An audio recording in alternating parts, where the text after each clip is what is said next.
In today's video, I'm going to teach you how to use Myfxbook Currency Correlations. By the end, you'll know how to find the correlation matrix and, more importantly, how to read it so you can make smarter, more risk-aware trading decisions. First, head over to myfxbook.com. From the homepage, go to the Forex market section and select Correlation. Depending on the layout you see, you might also find it under Market and then Correlation Matrix. This brings you to a page that displays a grid of currency pairs along the top and left sides. Where a row and a column meet, you'll see a number. That number is the correlation between those two pairs. Here's what those numbers mean. Correlation values range from -1 to +1. A value near +1 suggests the pairs tend to move in the same direction most of the time. A value near -1 suggests they tend to move in opposite directions. Values around 0 indicate little to no consistent relationship. The diagonal from top left to bottom right will always be 1, because each pair is perfectly correlated with itself.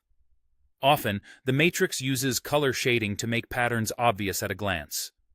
Strongly positive correlations may appear in one color tone and strongly negative correlations in another, with lighter shades for weaker relationships.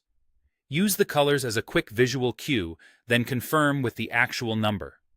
Pay attention to the time frame or look-back period shown on the page, because correlations change over time.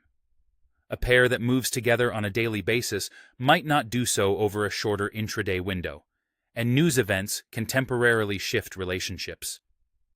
Treat the matrix as a snapshot, not a guarantee.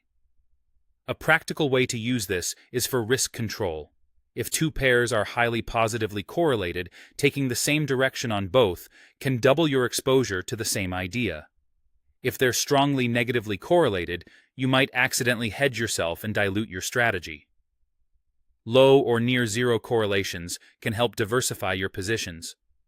For context, pairs like EURUSD and GBPUSD often show a strong positive relationship, while EURUSD and USDCHF frequently lean negative, largely because of how the US dollar appears on opposite sides of those pairs.